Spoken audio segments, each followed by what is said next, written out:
क्या आपने कभी सोचा है जब कोई हिंदू धर्मगुरु सोशल मीडिया पर आते हैं, चाहे वो प्रवचन दे रहे हों, कथा कर रहे हों या बस केवल एक तस्वीर वायरल हुई हो, तो लोग अचानक जाग उठते हैं।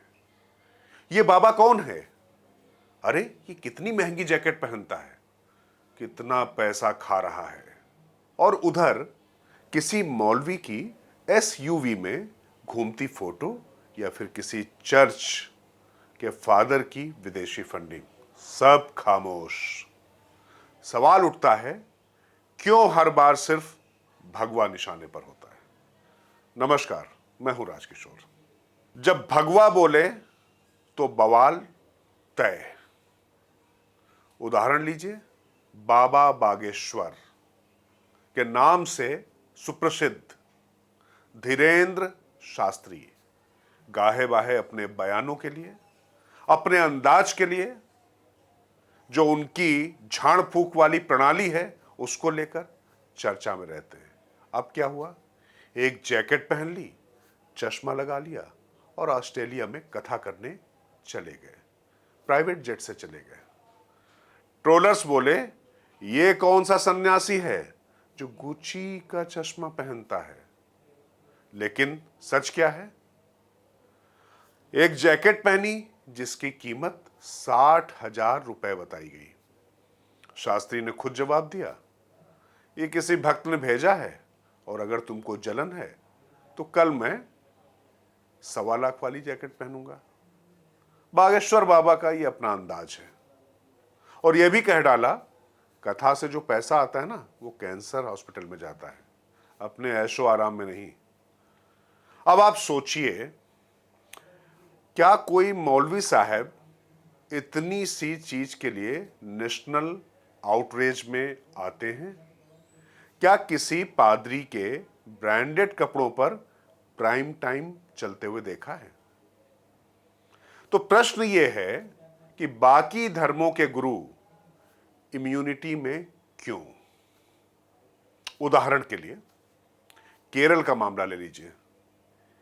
एक कार्डिनल अर्लेचेरी पर जमीन घोटाले में रुपए 60 करोड़ की गड़बड़ी पकड़ में आती है।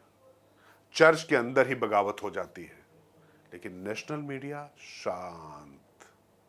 ना कोई डिबेट, ना कोई ब्रेकिंग अलर्ट।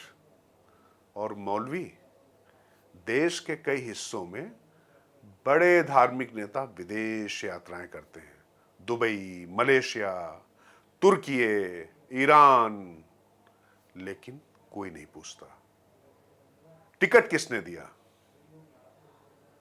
ये होटल कौन बुक कर रहा है, आखिर ये ऐशो आराम वाली जिंदगी कैसे जी जा रही है। हजारों के इत्र से नहाए हुए ये साहबान किसी को नहीं दिखते, महक भी नहीं आती। लेकिन अगर हिंदू धर्मगुरु विदेश जाए तो शो ऑफ, बाकी धर्मों के गुरु जाएं तो स्पिरिचुअल डिप्लोमेसी। वैसे भी आजकल हमारी फ्रेटर्निटी यानी मीडिया को तो मसाला चाहिए, और सबसे आसान कंटेंट है बाबा को ट्रोल कर दो। बाबा का टूथपेस्ट, बाबा का रील, बाबा का माइक, बाबा के बोलने का अंदाज, बाबा के बयान, बाबा की लाइफ स्टाइल, बाबा क्या पीछे कर रहे हैं, क्या समाज सेवा कर रहे हैं, कितनी विधवाओं का घर चल रहा है, कितने विवाह वो करवा रहे हैं, कितने बच्चों को पढ़ा रहे हैं, वो नहीं, लेकिन उनकी हर चीज मजाक बन जाती है। और सोशल मीडिया, वहां तो हिंदू सिंबल्स को ट्रोल करना कूल माना जाता है।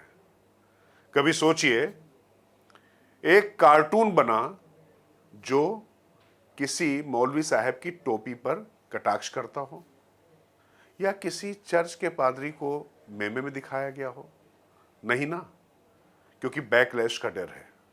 लेकिन भगवा फ्री फॉर ऑल जोन। वैसे किसी का भी मजाक नहीं उड़ाना चाहिए, इसका समर्थक या इसका हामी मैं कतई नहीं हूं कि किसी भी धर्म गुरु का मजाक उड़ाया जाए। विषय अगर आता है उसमें ऐसा लगता है कि समाज का नुकसान हो रहा है, ये नैतिक नहीं है, अनैतिक है, तो उस पर तो बात होगी। लेकिन सिर्फ हिंदू धर्मगुरु क्यों निशाने पर? तो जरा आत्मालोचना करिए, क्या ये सिर्फ हिंदुओं के लिए है?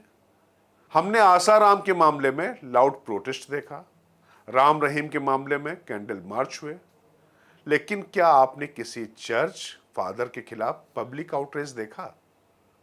इसका मतलब ये नहीं कि राम रहीम के खिलाफ नहीं होना चाहिए था, आसाराम के खिलाफ नहीं होना चाहिए, ठीक हुआ। उदाहरण, झारखंड और केरल में चर्च से जुड़े सेक्सुअल असॉल्ट के मामले अदालत तक पहुंचे, लेकिन एक भी टीआरपी वाली बहस नहीं हुई।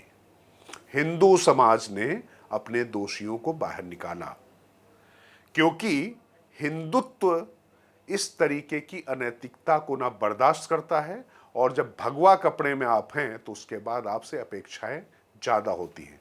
लेकिन क्या किसी दूसरे धर्म के लोगों ने ऐसी पारदर्शिता दिखाई? और वैसे आपको बताऊं, इतिहास में भी संत ही निशाने पर थे। मुगलों के समय संतों ऋषियों को साफ किया गया, उनको मारा गया, सिर्फ इसलिए क्योंकि वो मास को मोबिलाइज करते थे, अपनी संस्कृति की जड़ों को सींचते थे। ब्रिटिश आए तो संतों को अनसाइंटिफिक कहकर मिशनरीज को मॉडर्न बताया गया, जो ओझागिरी को ज्यादा प्रमोट करते हैं। यह दरअसल इतिहास का पैटर्न है। संत जो जनमानस को जगाते हैं, सत्ता और सिस्टम की आंख में चुभते हैं, और आज भी वही पैटर्न। मॉडर्न गुरु जो जनता के साथ भावनात्मक जुड़ाव रखते हैं, उन्हें मेमे में बदल दिया जाता है।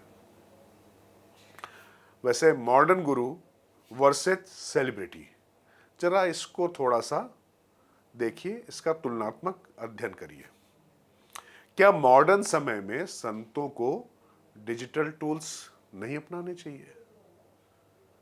जया किशोरी, अभिनव अरोड़ा, लाखों फॉलोअर्स, लाखों लोग उन्हें सुनते हैं, लेकिन उनके पहनावे, उनकी भाषा, उनका स्टेज प्रेजेंस सबको दिखावा कहा जाता है। कहिए, कोई दिक्कत नहीं है, लेकिन उसी को मुद्दा बना लेना और देश में इसके अलावा और कोई महत्वपूर्ण विषय नहीं रह गया है, इस तरीके से इसका मजाक उड़ाना, आस्थाओं को लगातार रगड़ना, उन पर कुठाराघात करना।